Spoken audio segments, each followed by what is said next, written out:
Welcome back to the channel. I'm Jeremy. This masterclass is all about stir frying. Preparation through to tenderizing meat, and then through to layering flavor, and then of course the various ways to stir fry your dishes to perfection.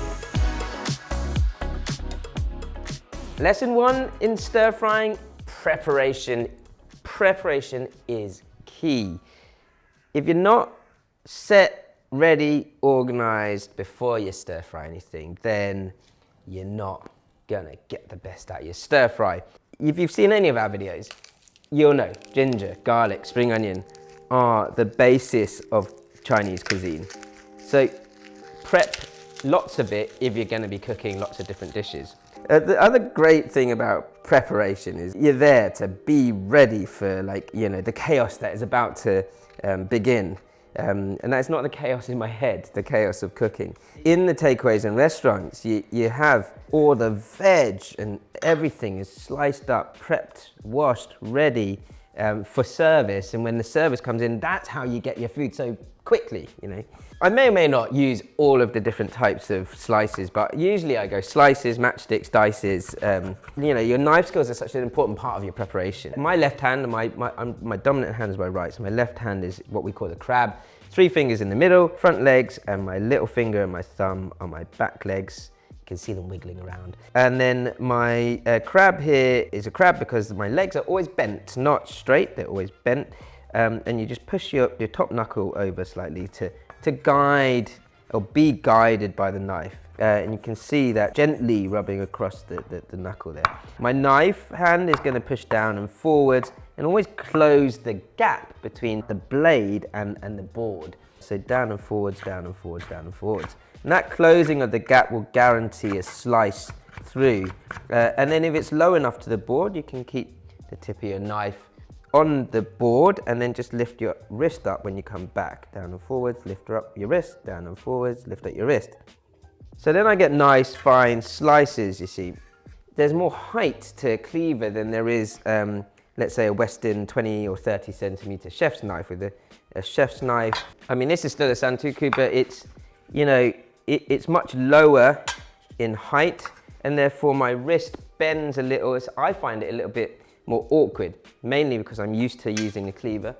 The surface area of the cleaver is also really useful because that surface area allows me to pick things up very easily or smash things when I need to with a little bit more space. I've sort of turned the slices round. Instead of piling them up into one big tower, I'm just sort of shimmying them along the board so that they don't topple over. There's a little bit more stability there, so then I can get my matchsticks, you see. And then, of course, there's finely chopped. So to get to finely chopped, you need to have your slices and matchsticks first. Once you can do the right technique slowly, you will speed up naturally. Don't try and go super fast straight away because what's the point?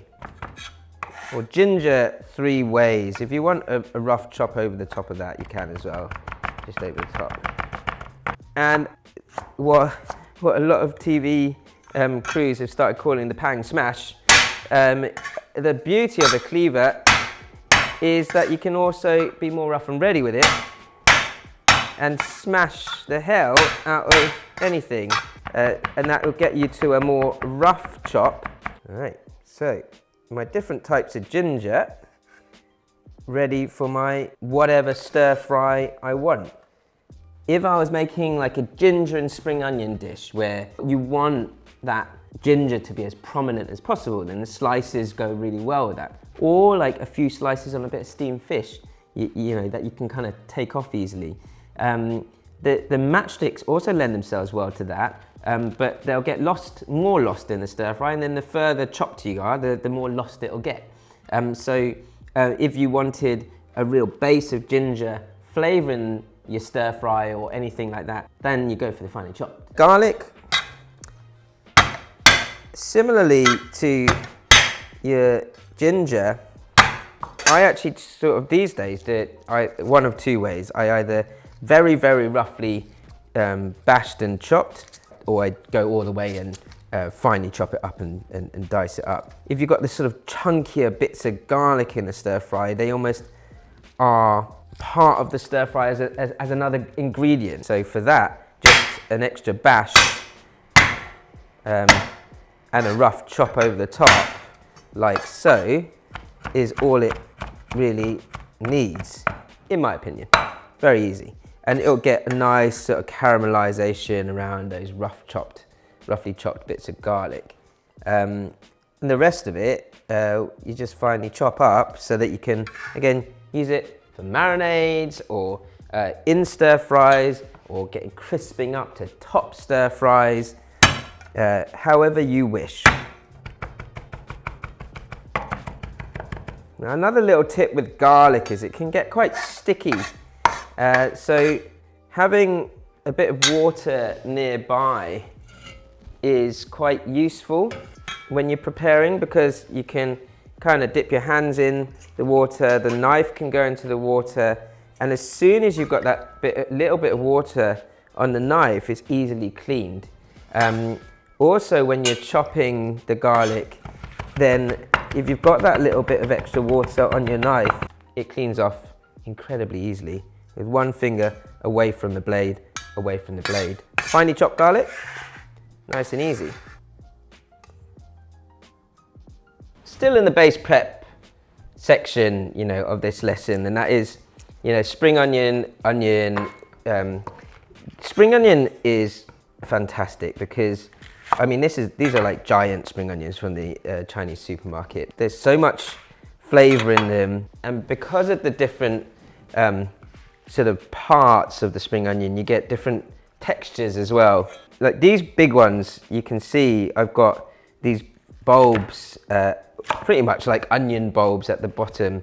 The white ends are good for like alternatives to just a bit of onion flavor and texture, so you can just chop them as you wish. The rest of the spring onion is fantastic for sort of building on your knife skills, because I say this a lot in classes, is if I walked away and had a cup of tea and didn't look at what you were doing, I would know whether you sliced it right or not. And that down and forwards movement is really, really important, because when you push down and forwards and glide through, you will glide, guarantee is slice through the spring onion. With the greens, you can do rings, of course, good for garnish. With the rest of the green, if you want them kind of matchsticked and curled up a little, then you get good lengths like this, and just squish them down to flatten somewhat before you then go into them with your down and forwards slicing movement. You sit these in cold water and they will, over time, curl up slightly, which makes them really lovely for sort of garnishing your top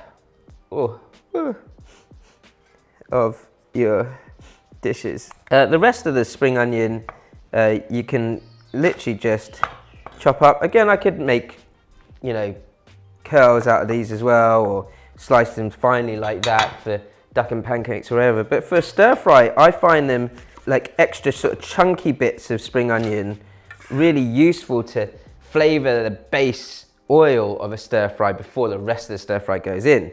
3 quick ways: rings, matchsticks, which will curl up, and then your base sort of frying onion. And then with your red or white onion, it doesn't really matter. I'm going to cut it 2 ways. So I'll do some fine slices, and then some more chunky kind of dices. My advice here is, like, take your time with the preparation, because when you're stir frying anything, once you've prepped, that is 90% of the job. The rest is quick, fierce, and easy. Chunks.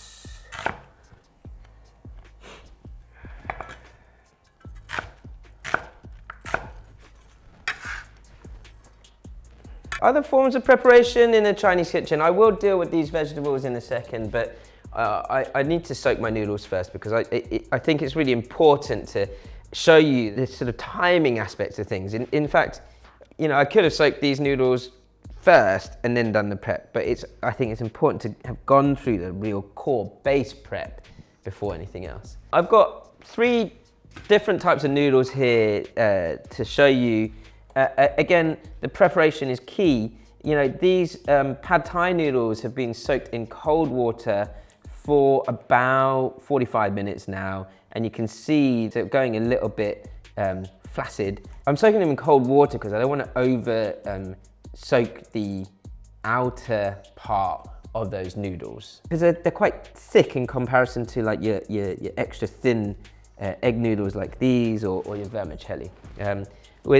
You can soak them in hot water, but this is my preference if you have the time.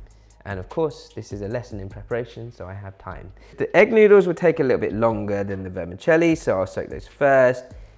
Probably about 3 minutes for these thin egg noodles. The general gist when you're preparing noodles for a stir fry is that you want to soak them to a point where they've lost their packet shape.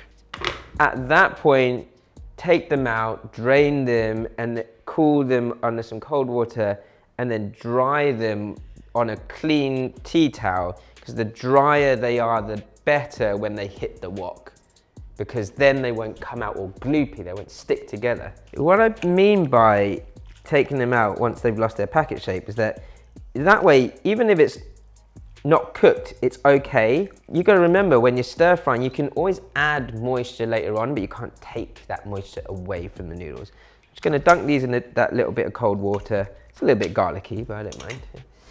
And then I've got a clean tea towel here ready for those soaked noodles to come out.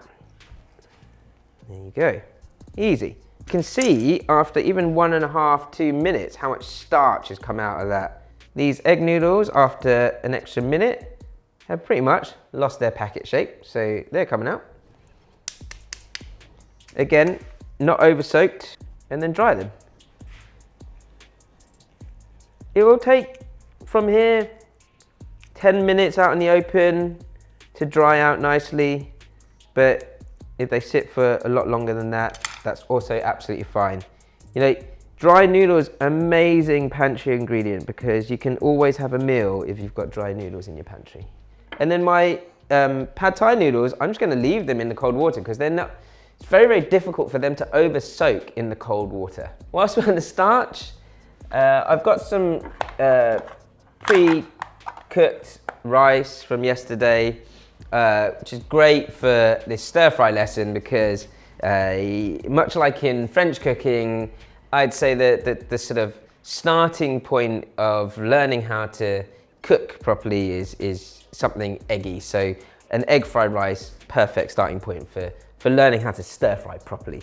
Outside of that, the last couple of bits I've got to prep are any veg that aren't my base ingredients. I've got very simple veg here.